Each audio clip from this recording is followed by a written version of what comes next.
नमस्कार दोस्तों, मैं गोविंद शर्मा आप सभी का स्वागत करता हूं लक्ष्य कंप्यूटर सेंटर पर। दोस्तों, आज की हमारी class second generation of computer के बारे में होने वाली है, जहां पर हम कंप्यूटर की द्वितीय पीढ़ी में काफी सारे कंप्यूटर के अंदर जो बदलाव हुए हैं उसके बारे में हम जानेंगे। ठीक है, तो चलिए हम चलते हैं सेकेंड जनरेशन ऑफ कंप्यूटर, जिसको कंप्यूटर की दूसरी पीढ़ी के नाम से हम जानते हैं। साथ ही दोस्तों, यह पीढ़ी 1955 से 1964 के बीच मानी जाती है, जहां पर कंप्यूटर के बहुत कुछ बदलाव हुए। ठीक है, चलिए तो अब हम बात करते हैं दोस्तों कि सबसे मुख्य बदलाव जो हमारा हुआ है वह है वैक्यूम ट्यूब का हुआ है, क्योंकि कंप्यूटर में द्वितीय पीढ़ी की शुरुआत ही निर्वात ट्यूब, जिसको हम वैक्यूम ट्यूब के नाम से जानते हैं, वहां से हुई है। यहां पर दोस्तों वैक्यूम ट्यूब के स्थान पर हम ट्रांजिस्टर का प्रयोग करना शुरू कर दिए थे, क्योंकि यह वैक्यूम ट्यूब अधिक गर्म और ज्यादा खर्चीला होता था, जिसको हम कम करने के लिए ट्रांजिस्टर का प्रयोग करना शुरू कर दिए। ठीक है, साथ ही दोस्तों वैक्यूम ट्यूब पर हम ज्यादा निर्भर ना होते हुए ट्रांजिस्टर की खोज क्यों इसका उपयोग करना शुरू कर दिया। उसके पीछे मुख्य कारण था कि यह वैक्यूम ट्यूब की अपेक्षा कम गर्म होता था, साथ ही यह कार्य करने में अधिक गति के साथ कार्य करता था। कार्य करने की इसकी गति ज्यादा थी, तेजी के साथ कार्य करता था। साथ ही इसमें त्रुटि करने की या त्रुटि होने की संभावना ना के बराबर थी।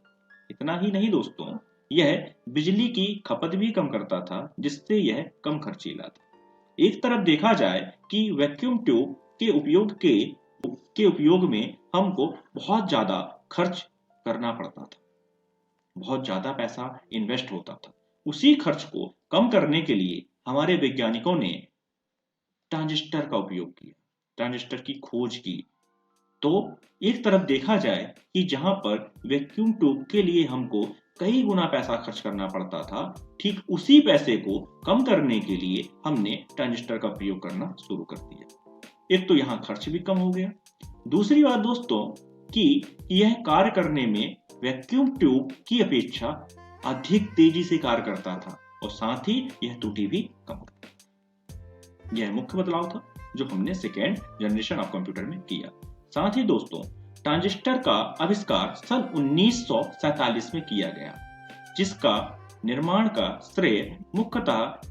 श्रेय विलियम शॉकले को जाता है, जिन्होंने ट्रांजिस्टर की खोज की और द्वितीय जनरेशन ऑफ कंप्यूटर की नींव रखने में अपनी अहम भूमिका निभाई।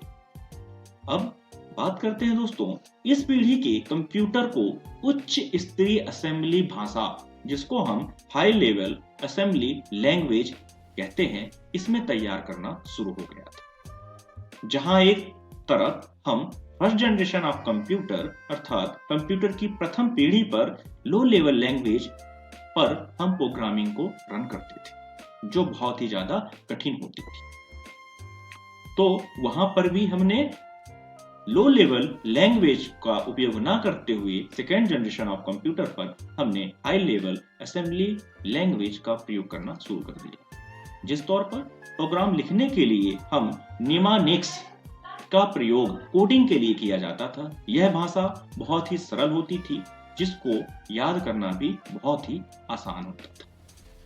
साथ ही दोस्तों बात किया जाए तो हाई लेवल लैंग्वेज में असेंबली लैंग्वेज और मशीनरी लैंग्वेज की जटिलताओं को दूर करने के लिए हमने फोरट्रॉन अर्थात फॉर्मूला ट्रांसलेटर के लिए इस भाषा का प्रयोग किया। साथ ही हमने COBOL common business oriented language के लिए हमने यह फोरट्रॉन और कोबोल लैंग्वेज जो हाई लेवल लैंग्वेज है, इसका हमने प्रयोग करना शुरू कर दिया, जहां पर हमको प्रोग्रामिंग करना और भी बहुत ही आसान हो गया। ठीक है, अब बात करते हैं दोस्तों कि डाटा तथा सॉफ्टवेयर के भंडारण के लिए हम मेमोरी के रूप में चुंबकीय भंडारण उपकरणों जैसे कि मैग्नेटिक टेप और हम मैग्नेटिक डिस्क का उपयोग करना शुरू कर दिए थे, जिसको हम प्रॉपर कहीं ना कहीं हम इसको यूज भी किए हैं। अगर आप थोड़ा सा ध्यान दें तो मैग्नेटिक टेप के उदाहरण स्वरूप हम गाना सुनने के लिए, सॉन्ग को सुनने के लिए हम कैसेट का उपयोग करते थे, और मैग्नेटिक डिस्क के तौर पर हम हार्ड डिस्क का उपयोग आज भी कहीं ना कहीं करते हैं। ठीक है, अब बात करते हैं दोस्तों कि इस पीढ़ी के कंप्यूटर का प्रयोग मुख्य रूप से किन किन कार्यों में किया जाता था। मैं बात कर रहा हूं सेकेंड जनरेशन ऑफ कंप्यूटर की पीढ़ी। तो दोस्तों, सेकेंड जनरेशन ऑफ कंप्यूटर की पीढ़ी, जिसको हम द्वितीय पीढ़ी के नाम से जानते हैं, इसका उपयोग मुख्य रूप से air ticket reservation system, Telstar launching, साथ ही मैनेजमेंट इंफॉर्मेशन सिस्टम विकास के तौर पर हम इनका प्रयोग मुख्य रूप से करते हैं। आई होप दोस्तों, आपको इस वीडियो के माध्यम से कंप्यूटर की काफी सारी जानकारियां सेकेंड जनरेशन ऑफ कंप्यूटर के बारे में मिली होंगी। इसी तरह की जानकारियां प्राप्त करने के लिए आप हमसे जुड़े रहें और हमारे चैनल को लाइक एंड सब्सक्राइब करें। वीडियो देखने के लिए बहुत बहुत धन्यवाद।